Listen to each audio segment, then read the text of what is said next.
mesa agradece a colaboração do senador Aloysio Nunes Ferreira e, como ele bem disse, nós estamos vivendo um problema neste momento relativo não somente a essa importante reunião que acontece no seio de 3 comissões da Casa, mas também um possível encontro entre os líderes partidários e o presidente Sarney para tratar, entre outros assuntos, do veto recente da presidência da República em relação à lei dos royalties. Já estamos com horário avançado, passando 46 minutos das 16 horas, hora que deveria iniciar a ordem do dia, mas nós solicitamos um pouquinho mais de paciência dos senhores, das senhoras parlamentares, senadores e senadoras, porque em breve teremos uma posição não só do presidente da Casa, mas das lideranças também acerca da nossa sessão deliberativa do dia de hoje. Foi comunicado a presença já dos senadores jovens mirins do Estado do Mato Grosso. Mais uma vez, a mesa cumprimenta, assim como a presença dos representantes dos taxistas do Brasil. Hoje deveremos votar também o projeto que trata da regulamentação dessa tão importante profissão em nosso país. Então, cumprimentamos a todos. Eu solicito do senador Paim, pela ordem das inscrições, eu seria a próxima oradora inscrita presente em plenário, que pudesse seguir na direção dos trabalhos, senador. Muito obrigada.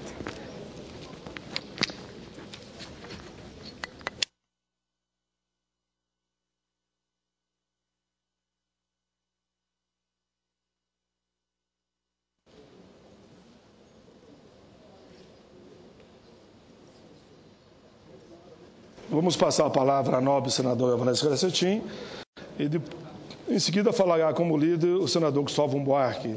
Mas, senadora Vanessa Gracietin, permita que eu diga isso, eu espero que eu não levante dessa mesa sem que se vote primeiro o projeto dos taxistas e o projeto dos autistas. Eu estou convencido que o Senado havia se comprometido, a falta de quórum é momentânea e que a gente vai votar essas matérias. O prazo seria 16 horas, são quase 5, nós seríamos tolerantes naturalmente, mas se o presidente da Casa não puder deslocar para o plenário, eu, com certeza, com o apoio de Vossa Excelência, e Vossa Excelência poderá assumir a presidência, nós vamos botar a ordem do dia e votar os projetos tão importantes que criou uma expectativa muito grande no Brasil e que estão na pauta. Senadora Vanessa Gracietin, com a palavra. Inclusive, presidente Paim, só lembrar que ontem, na sessão de ontem, nós votamos 2 medidas provisórias exatamente para destrancar a pauta. E hoje nós temos condições plenas de votar várias matérias, inclusive a que trata da regulamentação da profissão dos taxistas no Brasil. Mas, senhor presidente, eu quero falar de um assunto que, pelo que percebi quando aqui cheguei, Vossa Excelência tratava também. E eu me refiro à divulgação durante o Fórum Econômico Mundial, que ocorreu no mês de outubro passado, do relatório global sobre desigualdade de gênero deste ano. Publicação essa que é uma referência importante para todas aquelas que acompanham a questão das desigualdades vinculadas principalmente à diferença de gênero. Esse ano, senhor presidente, o relatório traz um dado especialmente relevante para nós, brasileiros e brasileiras. Segundo a pesquisa, o Brasil, entre os anos de 2011 e 2012, avançou da 82ª posição para a 62ª no ranking de desigualdade entre gêneros, ou seja, avançamos, portanto, 20 posições, destacando-se como um dos países que mais fizeram no período relatado para eliminar a desigualdade entre gêneros. Isso, senhor presidente, senador Paim, senhoras e senhores, não é de forma nenhuma uma surpresa para todos os que vêm acompanhando o que tem feito o governo da primeira mulher presidenta deste país, a presidenta Dilma Rousseff, no que se refere principalmente ao enfrentamento das desigualdades com viés de gênero. Na verdade, esse resultado apontado pelo relatório representa, no final das contas, o reconhecimento do sucesso que vem sendo alcançado. É certo, senhor presidente, que esse avanço ainda nos deixa numa posição apenas intermediária. Entre os 135 países pesquisados, o Brasil é mais desigual do que outros 61. visto que ocupamos a 62ª posição.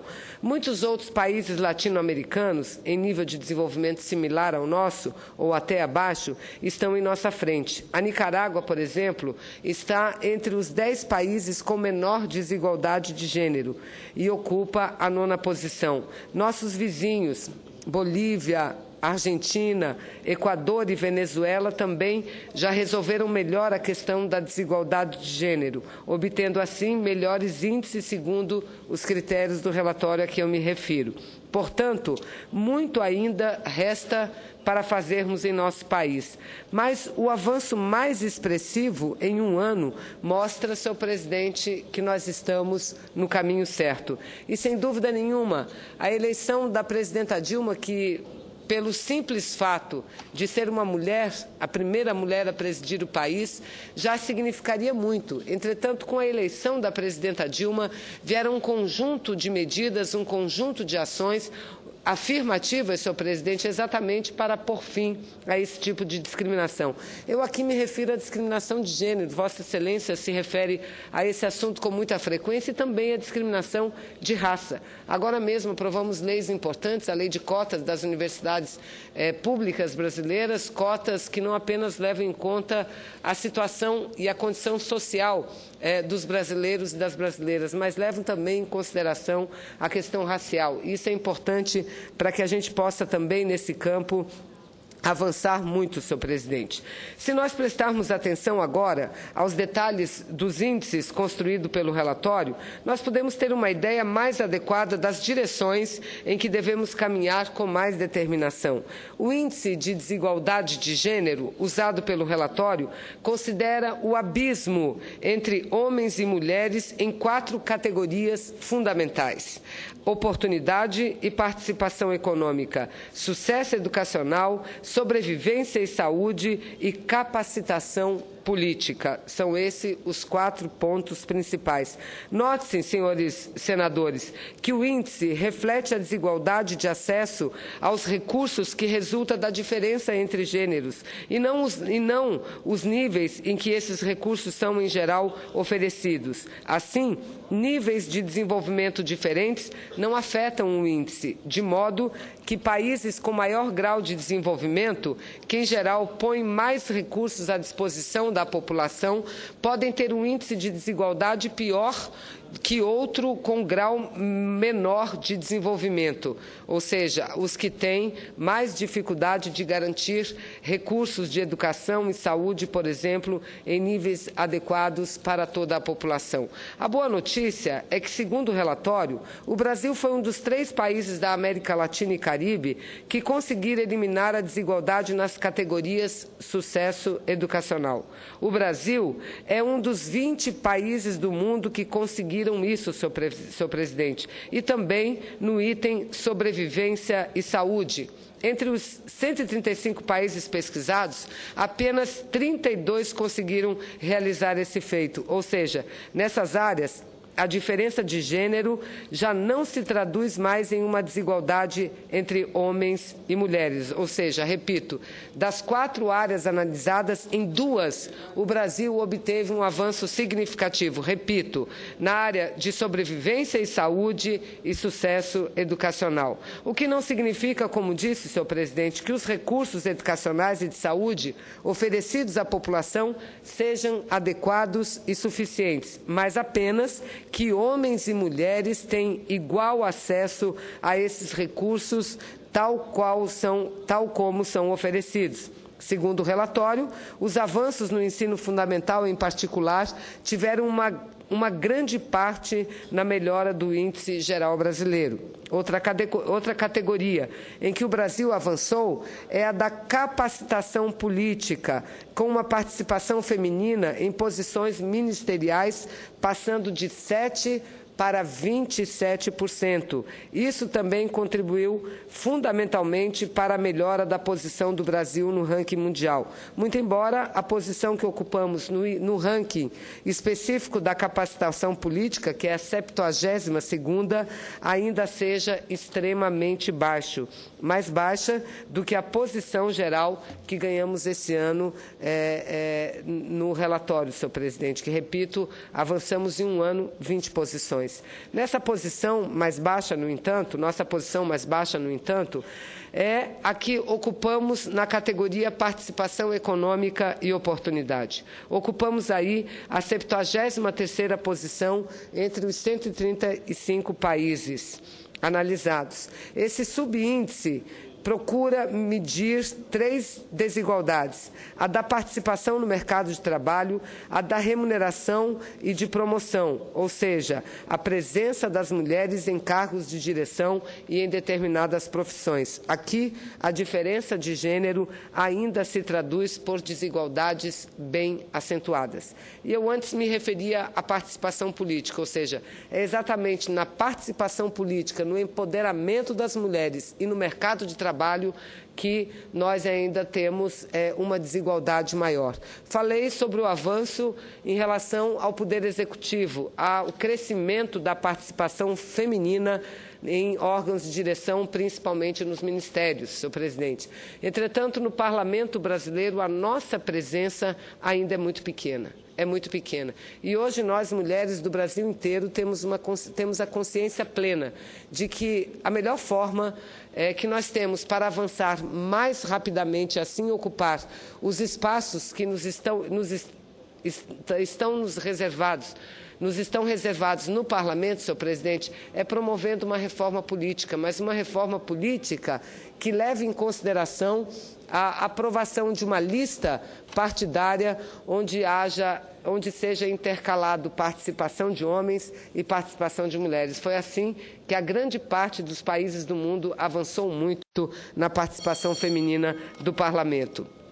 E no mercado de trabalho é também a falta de ascensão profissional das mulheres que fazem com que a desigualdade ainda seja muito forte nesse campo. Segundo dados reunidos pelo Instituto de Pesquisa Econômica Aplicada, o IPEA, senhor presidente, na 4ª edição do seu Retrato das Desigualdades de Gênero e Raça, publicado no ano passado, em 2009, a taxa de participação das mulheres no mercado de trabalho era de quase 59%, ou seja, 58,9%, enquanto a dos homens era de 81,6%, ou seja, a disponibilidade para o mercado de trabalho é significativamente mais alta entre os homens do que entre as mulheres. Além disso, a taxa de desocupação, que mede a proporção das pessoas desempregadas, mais a procura de emprego, é mais alta entre as mulheres do que os homens, 6% para os homens contra 11% para as mulheres.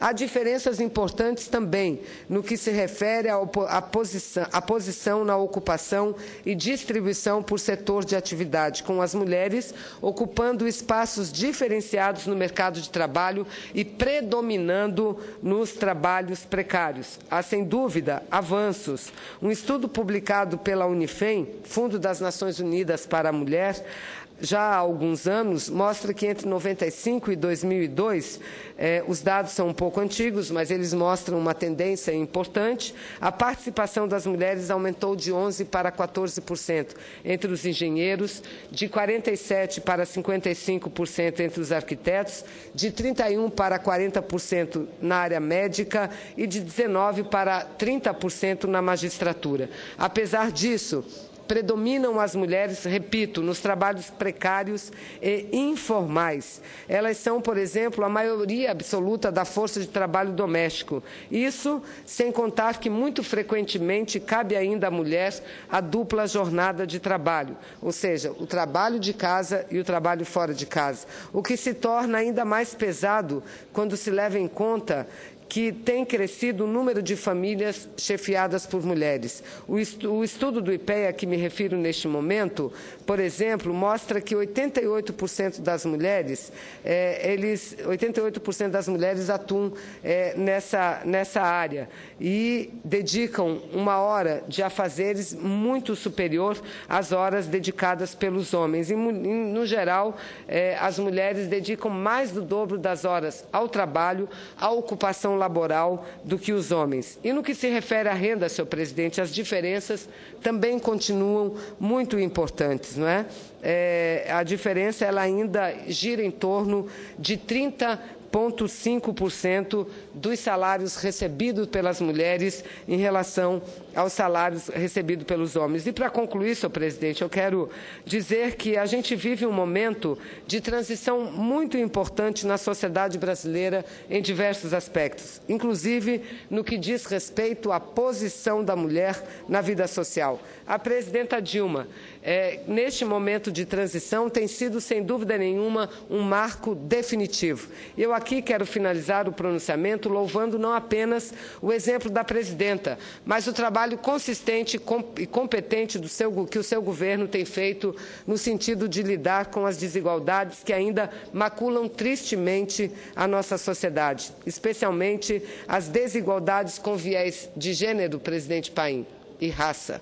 De gênero e raça. Nunca antes tivemos tantas políticas de enfrentamento como estamos tendo agora, neste momento. E os resultados disso têm sido visíveis em estudos e pesquisas como as que eu cito nesse momento, e que são pesquisas e estudos que mostram não apenas para o Brasil esses resultados, mas mostram para todo o mundo. E há ainda, senhor presidente, muitíssimo a contribuir para que o Brasil se aproxime da situação de equidade.